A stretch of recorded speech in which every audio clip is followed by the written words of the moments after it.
Seja bem-vindo, meu amado irmão, minha amada irmã, ouvinte da Palavra de Deus. Estamos aqui para mais um estudo da Palavra de Deus. Aqui é a quarta aula do curso de Heresiologia, amém? E nós vamos falar hoje sobre o catolicismo romano. Você que tem a apostila, ou que tem a apostila aí baixada no aplicativo, tá aí no celular, na verdade, é a página 12 aqui do estudo, amém? Ao contrário do que muitos pensam, o catolicismo romano não é a primeira igreja cristã e nem o berço do cristianismo. A grande maioria dos crentes acredita que a igreja católica era pura e, posteriormente, ficou corrompida. Mas isso é uma inverdade. A igreja católica surgiu em aproximadamente 312 d.C., por iniciativa do imperador romano Constantino. Ele fundiu o cristianismo verdadeiro que havia em Roma com o Estado. Amém?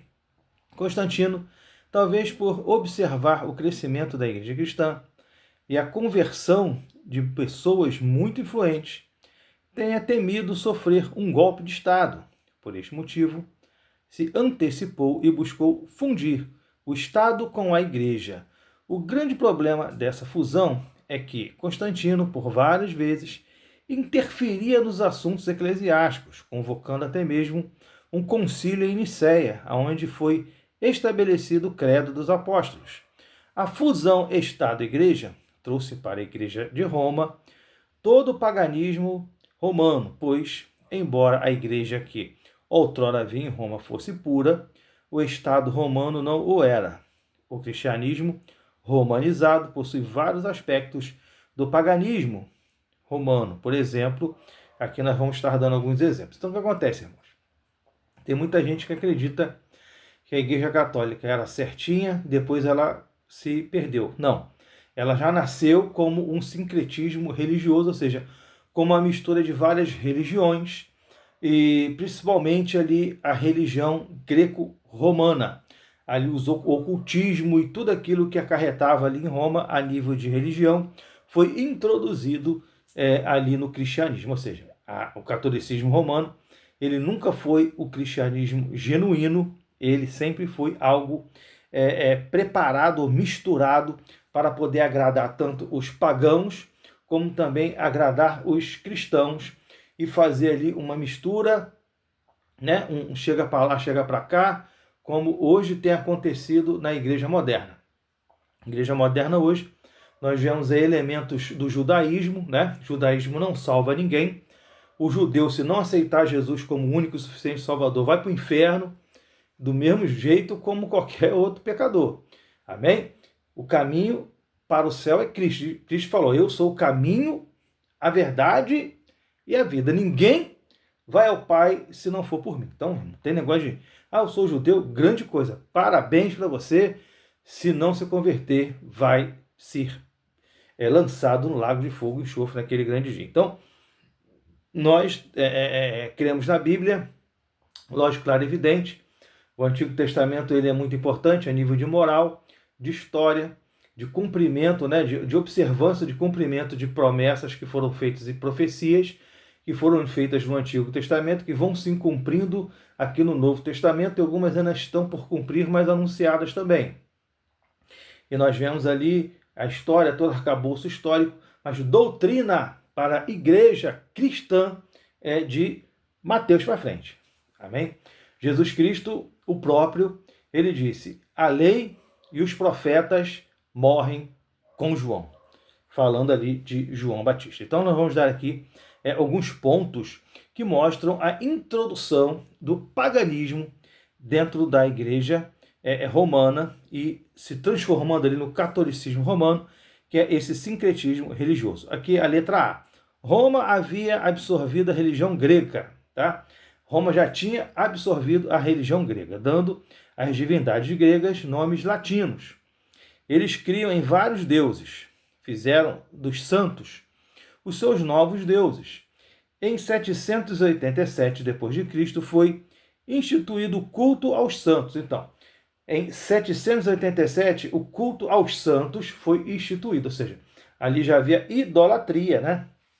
Idolatria, os santos sendo adorados como deuses, porque não diferente dos negros que vieram escravizados para o Brasil, que queriam manter a sua religião, queriam manter a sua fé, queriam adorar os seus deuses, esconderam os seus deuses atrás dos santos católicos, ali, né, no candomblé, nas religiões afro-brasileiras, né, eles queriam ali adorar os seus deuses, eram proibidos pelos senhores brancos, então eles esconderam os seus deuses atrás dos santos católicos. Assim também a Igreja Católica, ou o paganismo, fez isso lá atrás com a Igreja Católica. Esconderam ali os seus deuses atrás dos mártires na época, né, católicos ali, e também dos santos. Amém? Vamos lá. Santos como assim?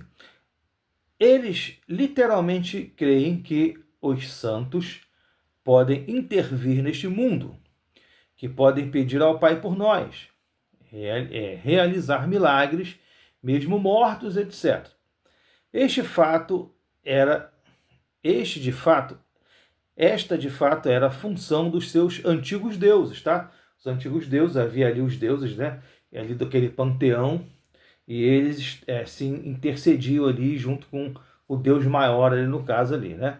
Na passagem do rico e de Lázaro, Jesus mostra que aquele que parte deste mundo não tem contato com ele. Você vê lá Lucas, capítulo 16, versículo 19 ao 31, e você vai ter a convicção, né? Como diz lá também em Hebreus 9, que fala ali, 9:27, se eu não me engano, você confere lá, 9:27, se eu não me engano, que fala lá que está destinado o homem morrer uma só vez, vindo após isso o juízo. Então, irmãos, não perca tempo acreditando que a Igreja Católica era algo bom, maravilhoso, e depois ela se tornou ruim. Não, ela já foi criada com esse intuito de ali apaziguar duas vertentes e fazer com que as pessoas estivessem bem ali embaixo do Império Romano. Amém? Aqui é a letra B. Segundo a antiga religião dos romanos, segundo a antiga religião dos romanos, um homem poderia se tornar um deus. Uma amostra disso é o caso de Maria, mãe de Jesus. A ela são atribuídos atributos divinos, tá? Eles atribuem a Maria atributos divinos, creem que ela é a intercessora entre Deus e os homens. Em 431 d.C., Maria foi declarada mãe de Deus. Olha só que coisa louca, né? Dizem que frases como esta, pede à mãe que o filho responde, também dizem frases como essa, pede à mãe que o filho responde. Também acreditam que, como Jesus, ela foi assunta aos céus. Ela acredita que Maria foi levada aos céus. Isso foi declarado em 1950 d.C., tá? Pertinho, né? Os católicos prestam culto a Maria. Isso foi instituído em 609 d.C. Para eles, Maria é uma deusa e digna de adoração. Então, dentro do catolicismo, irmãos, Maria ela faz um papel de deusa, tá? Eles têm Maria como uma deusa e ela é digna de adoração, beleza? Não diferente da sua antiga religião, os católicos adoram imagens, tá? Coisa que a Bíblia condena veementemente. Como vimos no caso dos negros trazidos como escravos, os romanos queriam manter viva a sua religião e foi atrás do cristianismo que eles a esconderam, né? O mesmo caso ali dos negros que vieram escravizados para o Brasil, foram proibidos de adorar os seus deuses, então eles pegaram ali, qual é o deus dos brancos aí, que é o deus da guerra, né? São Jorge, então beleza, então nós vamos estar ali adorando Ogum, mas a imagem vai ser de São Jorge ali, vamos fazer uma relação, né? Qual é a maior deusa aí dos brancos e tal? É Maria, então beleza, Iemanjá, nossa maior deusa, então nós vamos esconder ele, que é o pai de todos o chefe de todos ali, o Deus mais poderoso, Jesus, então pegaram a imagem de Jesus e colocaram ali Oxalá para poder estar adorando seus deuses ali, a forma que eles encontraram de manter viva a sua religião, sua cultura e adorar os seus deuses sem serem agredidos ou impedidos pelos brancos, amém? Assim também, os romanos, eles fizeram isso, pegaram ali a sua religião e esconderam ela atrás do cristianismo, misturaram, fizeram ali um sincretismo religioso e ali essa igreja nasce dessa maneira. C já foi lido. D. Helena, mãe de Constantino, promoveu a abertura de templos. Estes templos foram abertos nos moldes do paganismo. Na verdade, tanto o culto como o sacerdócio e seus regimentos seguiram os moldes pagãos. Então, irmãos, hoje nós vemos igrejas evangélicas que elas querem seguir os moldes da igreja católica, simplesmente mudam ali alguma coisa de liturgia ou de doutrina, tudo mais, tá? Tem aquele sacerdócio, né, aquela coisa toda, mas tudo isso foi baseado no paganismo. Isso não é bíblico, não foi a vontade de Deus que isso acontecesse. Na igreja primitiva, havia-se a pessoa do presbítero. O que é o presbítero? O presbítero, literalmente, é ancião, quando traduzido do grego para o português. Mas ele tinha ali a função de um irmão mais velho ou de uma pessoa mais experiente, uma pessoa mais vivida, que orientava os outros cristãos e que tinha eles ali, conduzia aqueles cristãos ali, estava reunindo com eles.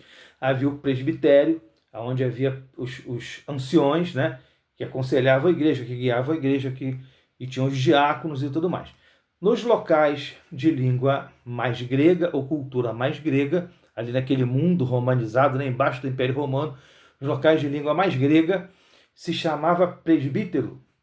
Nos locais de língua mais latina, onde falavam mais o latim, estavam ali mais ligados a Roma diretamente, ele era chamado de bispo.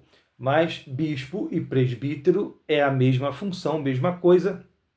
Hoje as pessoas criam, né, essas coisas aí, e um monte de outras coisas mais que a gente fica vendo aí. Mas na igreja primitiva não era assim, tá? A visão da igreja primitiva era uma igreja muito igualitária, era uma igreja que era uma fraternidade, e ali eles tinham esse sacerdócio todo, né? Essa ideia de uma igreja, de um templo, onde o sacerdote fica lá no altar, isso aí tudo é molde do paganismo, que a Igreja Católica introduziu. Quando lá Martinho Lutero faz a sua reforma, ele muda muita coisa, mas esses moldes eclesiásticos continuaram os mesmos. Então o que acontece? Por isso que Jesus fala, o verdadeiro adorador adora a Deus em espírito e em verdade. Tanto faz se é lá ou se é cá, mas você adora em espírito e em verdade. Então, irmãos, uma volta ao cristianismo, uma volta ao primeiro amor, uma volta ao princípio, isso aí eu acredito e tenho essa fé que nós ainda vamos viver esse avivamento, essa volta ao princípio, tá? Mas sabemos nós que é perfeito só Deus. Então, aonde tem pessoas, tem problemas, tem dificuldades. Também tem gente que passa de uma igreja para lá, de uma igreja para cá. Você vai sair de uma igreja que tem um determinado problema que você já conhece e vai para uma outra que tem outros que você não conhece. Aí chega lá, tem coisa muito pior. Sabe o que é importante? Viver a verdade, viver a palavra, estar na presença de Deus, buscar Deus em espírito e em verdade, buscar aplicar o cristianismo aos irmãos, né? As pessoas, ter comunhão, viver em santidade, tudo isso é importante. Então, esses moldes que foram adquiridos, isso aí a gente já começa a entender que é uma coisa mais de cultura, e acredito eu, uma hora haverá ainda, acredito eu, isso aí é uma coisa minha, Adriano falando, tá, gente? Eu acredito que uma hora vai ter um avivamento mundial, um movimento muito grande de avivamento, onde as pessoas vão querer abandonar um pouco algumas coisas, né? Que tem coisa que tá demais, né? Você chega no lugar, tá uma festança danada, aí o pessoal jogando malabares, outro cuspindo fogo, e coisas assim, do arco da velha, né? Parece que tá num show de heavy metal. Mas eu acho que vai chegar uma hora que muita gente vai começar a parar e vai pensar, puxa vida, eu quero viver um evangelho mais de amor, de fraternidade, de proximidade, de compreensão. E aí as pessoas vão estar mais próximas, vão estar voltando mais, vão estar abandonando mais esse modelo e vão estar vivendo uma igreja mais próxima ali de Atos 2:42 ali, mais ou menos naquele projeto ali. Mas a igreja evangélica hoje, ela é que professa realmente a Bíblia, né? Uma igreja, nós vamos estudar isso mais para frente, uma igreja para ser chamada de evangélica, ela tem que professar o evangelho, tá? Se professar uma outra coisa já não é evangélica, é um outro segmento religioso, mas não é uma igreja evangélica. Quando Deus olha para a terra assim, ele não enxerga essa igreja como igreja evangélica, porque ela não segue o evangelho. Muito simples, né? Muito simples. Mas a igreja evangélica hoje, na verdade, ela é o caminho que nós podemos nos congregar e estar buscando a Deus em espírito e verdade. Ali nós vamos encontrar pessoas que querem servir a Deus, que querem fazer a vontade de Deus. Agora, a Igreja Católica, ela é um sincretismo religioso muito grande, a pessoa fica embaixo daquela roda viva, aquele monte de cerimônia, aquele monte de coisa ali, e a pessoa não consegue ter um encontro com Deus, porque eles colocam tantos obstáculos entre a pessoa e Deus, uma santanhada danada, uma dificuldade danada, né? O sacerdócio totalmente separado, o cara não pode casar, e geralmente você via que o cara, para ser presbítero, sim, tinha que ser marido de uma mulher, né? E aí o cara não tem mulher, aí como é que você ordena um cara que é solteiro? Aí você contraria a Bíblia, né?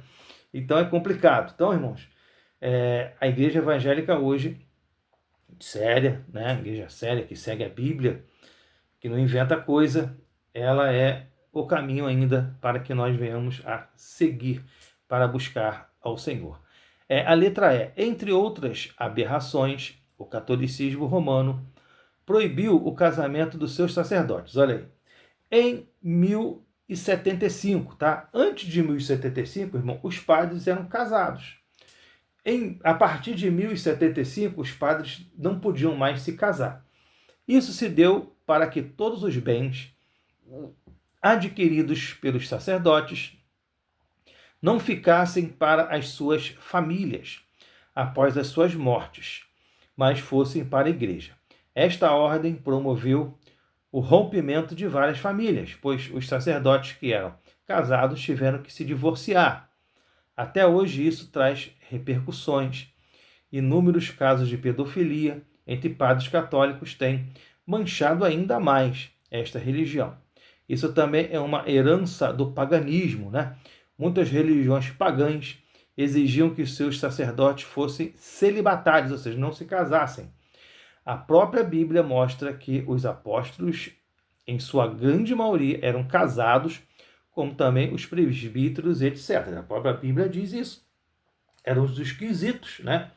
Você tem que ser marido de uma só mulher, ou seja, o cara tinha que ter uma esposa ali. Salvo alguns casos, né, como o apóstolo Paulo e tudo mais, você vê que foram pessoas que não se casaram, mas na sua grande maioria ali era preservado o casamento, né? E se havia a possibilidade de se casar. Então, você vê que a Igreja Católica, lá em 1075, eles proibiram. O que acontecia? O padre, naquela época, principalmente no mundo medieval, ele adquiria muitos bens, muito dinheiro, muita riqueza, né? E quando ele morria, esses bens ficavam para as famílias deles, para a esposa, para os filhos. E uma vez eles solteiros, esses bens ficavam para a Igreja Católica. Então, o que acontece? Por essa questão, eles proibiram que o padre se casasse. Até aquele que era casado nessa data, ele teve que se divorciar da sua esposa para poder continuar na igreja. Então provavelmente ia ser dado como herege e iam acabar matando essa pessoa queimada, na verdade. Então, essa era a Igreja Católica que permanece até hoje, né? No paganismo, realmente, o líder religioso é também dado como divindade, tá? Os católicos dizem que o Papa é sucessor de Pedro. Nunca houve essa sucessão, pois Pedro, o apóstolo, morreu no primeiro século e o papado começou por volta de 608 depois de Cristo. Então você vê que tem um largo de mais de 500 anos, né?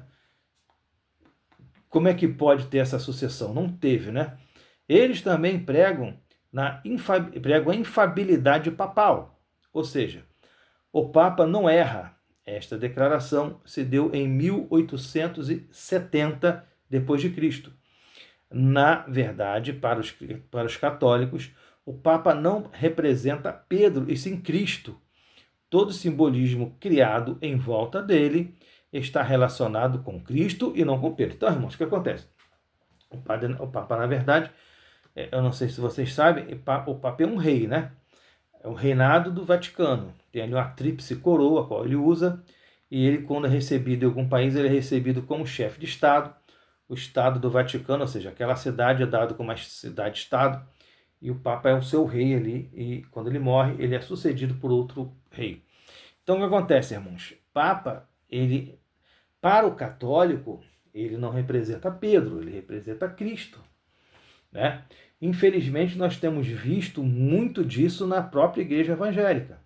Pessoas que têm idolatrado as pessoas aí, acham que as pessoas são anjos, são isso, são aquilo. A Bíblia nunca fala isso, né? A Bíblia nunca fala isso, que a pessoa vira uma divindade, ou que a pessoa vira outra coisa. Nós somos aquilo que nós somos.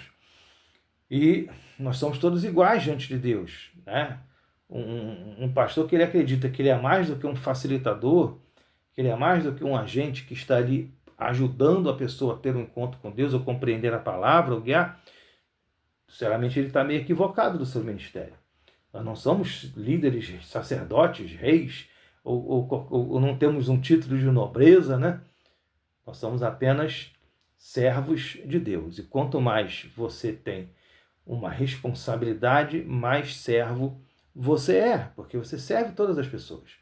Se a pessoa não está pronta para servir, ela não pode assumir um sacerdócio, ela não pode ser um líder da igreja, né? Não pode de maneira nenhuma. Bem, para encerrar, a Igreja Católica declarou ser a única religião verdadeira, lá em 1303 d.C., e que a tradição tem o mesmo valor que a Bíblia. Eles declararam isso em 1546 d.C., tá, irmão? Isso aqui é tudo fato histórico, não tem o que debater.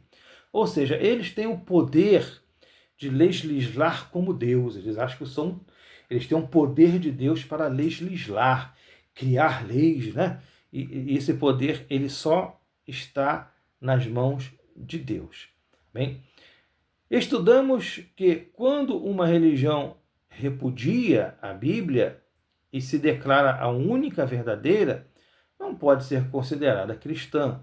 Os fundamentos dessa religião não estão no cristianismo, e sim no paganismo. Então, a Igreja Católica, ela é uma igreja pagã, porque ela segue moldes do paganismo e não do cristianismo. Amém?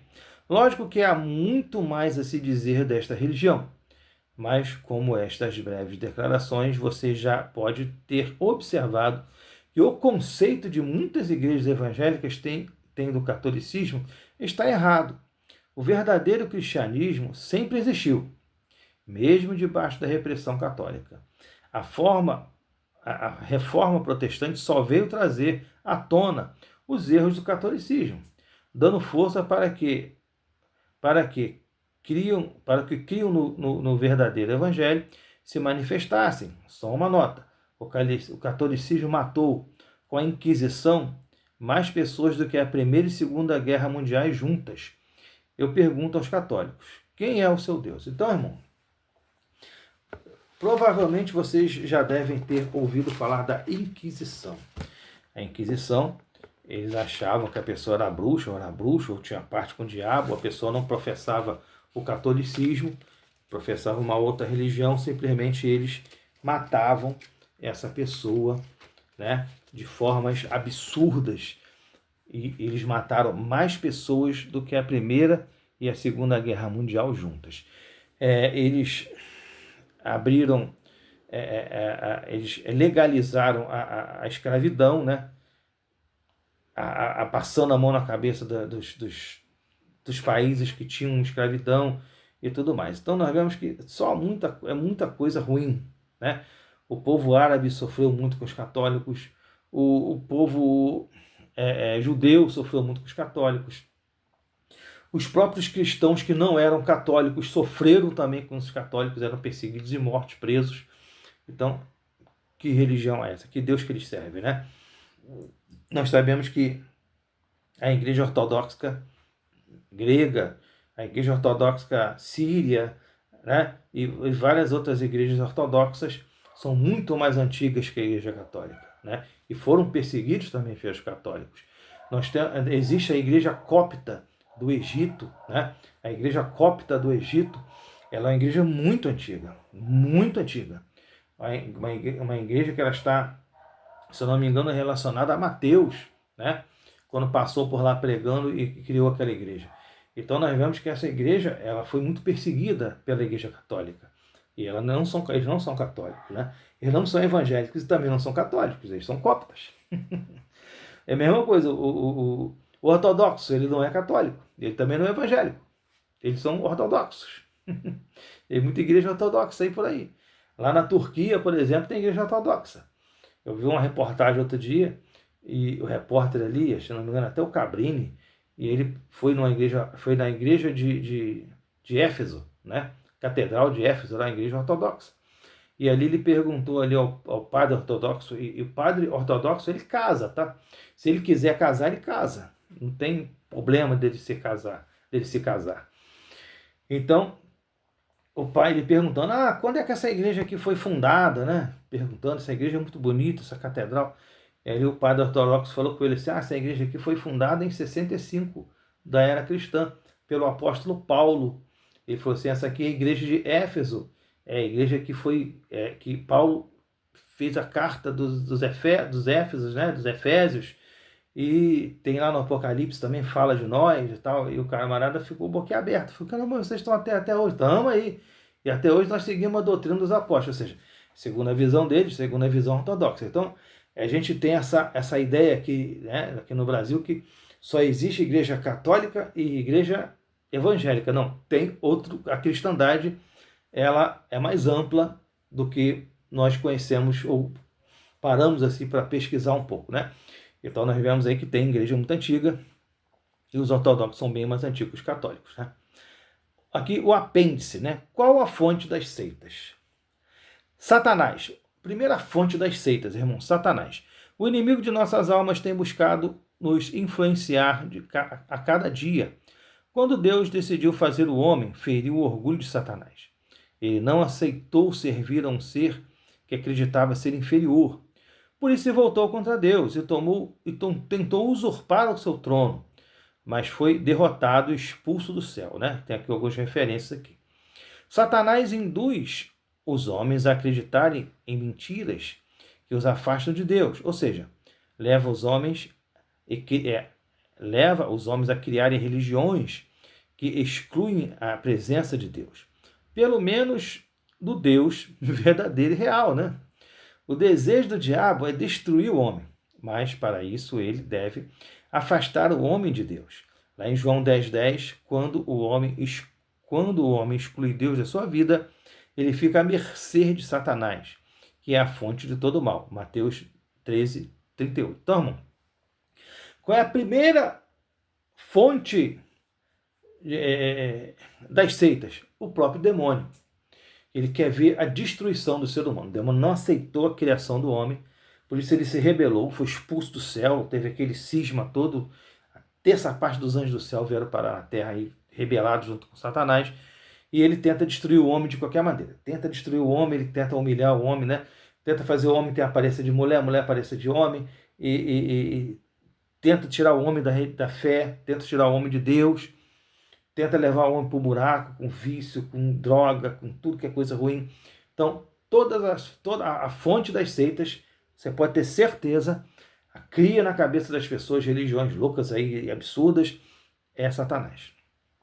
A falta de comunhão com Deus, né? É a outra fonte das seitas. Para compreender a vontade de Deus, devemos ter comunhão com Ele. Muitas vezes o homem não busca ter comunhão com Deus, mas com as suas próprias ideias. Como assim?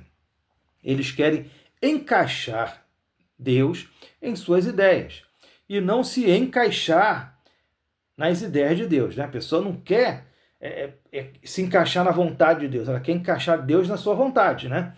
A palavra de Deus na sua vontade. Tentam justificar suas ideias, justificar suas ideias, deturpando a palavra de Deus, adaptando a palavra às suas ideias. Então o que acontece? Eles querem adaptar a palavra àquilo que eles querem. Eles não querem seguir a palavra. Tudo isso é falta de comunhão com Deus. Estas pessoas não estão preocupadas em servir a Deus, mas em servir a sua própria ganância. Quando alguém cria uma religião baseada em suas vontades, cria uma seita pois a função primária da religião é religar o homem com Deus e não utilizar Deus como um mero recurso para satisfazer as suas vontades. Então, tem pessoa que quer usar Deus como apenas um recurso para que as suas vontades sejam aplicadas às pessoas. Querem ser senhores, deuses, reis, né? Adorados. Então, essas pessoas, de fato, criam essas seitas, né? Muitas dessas seitas são pseudo-evangélicas, parece igreja evangélica, mas não é igreja evangélica. A falta de preparo. Quando alguém não sabe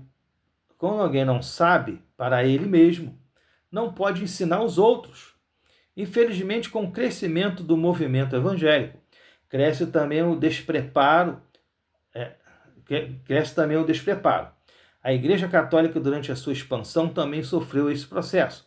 Isso aumentou a sua banalização, ou seja, as pessoas não querem sentar para aprender, como é que vão ensinar? As pessoas não sabem nem para ela, vai ensinar o quê? Jesus Cristo, Filho de Deus, ele foi o primeiro seminário fundado, foi por Jesus Cristo. Ele junta ali 12 homens e durante 3 anos e meio, 24 horas, ele traz ali um seminário aplicado, ensinando o reino dos céus e a sua vontade e a justiça do reino dos céus para aquelas pessoas. Ou seja, primeiros seminaristas foram os apóstolos, né? Os primeiros estudantes foram os apóstolos. Os primeiros seminários foi fundado pelo próprio Cristo, mas as pessoas não seguiram esse modelo. Deus me revelou que eu sou pastor, e assim vai, e por aí afora. A Bíblia diz que o obreiro tem que ser preparado. Você vê lá em 2 Timóteo 2,15.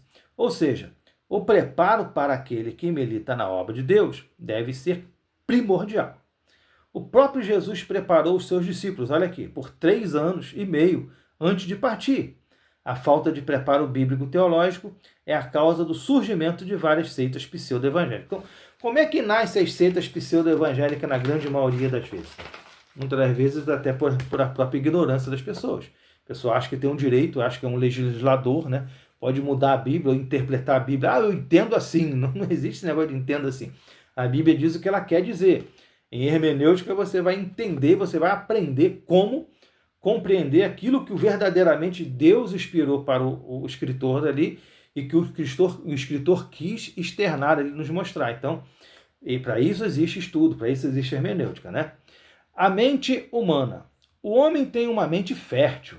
Muitas vezes, a fertilidade da mente humana é utilizada para o mal. O homem imagina várias coisas e muitas vezes as confunde com a realidade. Muitos possuem algum problema mental que é associado a um grande poder de persuasão, pode levar muitas pessoas a crerem que ele é um iluminado, profeta, mestre, etc. O Henrique Cristo aí, né, gente? Muitas vezes uma pessoa lúcida e sã pode ser extremamente gananciosa e possuir uma mente super fértil. Esta pessoa cria várias doutrinas e que afastam as pessoas de Deus. Porque quando a pessoa se aproxima de Deus, irmão, você vê lá, João 8,32, e conhecereis a verdade, e a verdade vos libertará. Afasta a pessoa de Deus. A Bíblia fala sobre esses falsos mestres. Vê lá, Judas, versículo 3 e 4. A mente humana, de fato, é uma fonte próspera, mas criativa, associada à falta de... mais criatividade associada à falta de caráter, é acrescentada a ganância, só coopera para o mal. Então, o que acontece?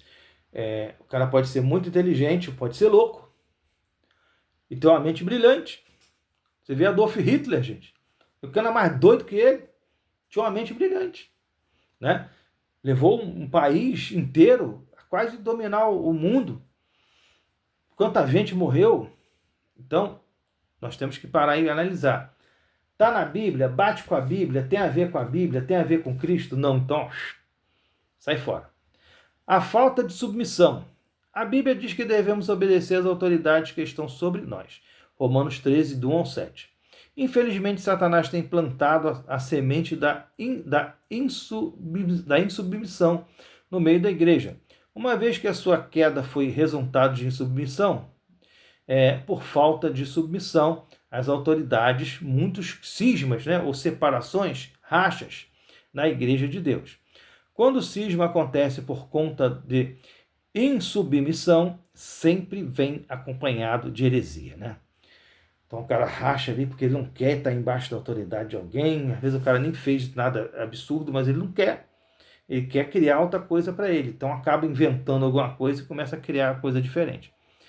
Não é errado que um ministro abra um trabalho independente, onde ele possa desenvolver os seus projetos, desde que esta iniciativa não venha acompanhada de rebelião e submissão, e que seja embaixo da graça de Deus. É errado um pastor estar no lugar e ver que a coisa não está 100%, e ele querer ir para outro lugar, abrir outra coisa e começar uma coisa nova ali, dentro da palavra de Deus, sair dali numa boa, cara, não tem mais como a gente andar junto, coisa e tal, vou começar um outro trabalho. Não tem nada demais. Até bom que começa a criar mais igreja, né? Melhor mais igreja do que mais bar, né? Então, abre mais igreja. O cara vai estar lá juntando outras pessoas. Desde que siga a Bíblia, desde que esteja em paz, desde que não crie uma rebelião, não rache a igreja, não leve as pessoas para lá, não comece a falar mal dos outros. Nada demais. Mas isso, a falta de submissão, vem levar as pessoas para longe da verdade. A conclusão, nós estamos encerrando a matéria hoje, tá? Aqui de heresiologia. Conclusão. Neste breve estudo abordamos algo sobre as seitas e heresias. É lógico que existe muito mais a ser estudado. É importante que o estudante da Bíblia esteja sempre atento às religiões que estão à sua volta, né? Cada dia aparece mais, né, gente? Você não é um juiz que vai julgar se uma religião é uma seita ou não, mas tem o dever de saber distinguir entre a verdade bíblica e o erro. Isso aí você tem que saber. Satanás tem plantado as suas mentiras em todo o tempo. A Bíblia diz que ele pode até se passar por um anjo de luz para enganar a igreja. Tem aqui as referências. O estudo da Bíblia não pode se deixar levar por belas palavras ou por uma aparência de santidade. Um ditado popular muito antigo diz que nem tudo que reluz é ouro. Isso é um fato, é verdade. E as seitas vêm se multiplicando dia após dia. O evangelho tem sofrido com isso. Jesus disse que o evangelho do reino deveria ser pregado em todo o mundo. Então viria o fim, né? Está lá em Mateus 24:14. O verdadeiro evangelho que deve ser pregado para que se cumpra a vontade de Deus. Nós somos responsáveis por isso. Aí eu te faço uma pergunta para a gente encerrar de vez, né? O evangelho do reino está sendo pregado? Uma coisa que você tem que pensar e analisar. Que Deus te abençoe. Em nome de Jesus. Até o próximo estudo.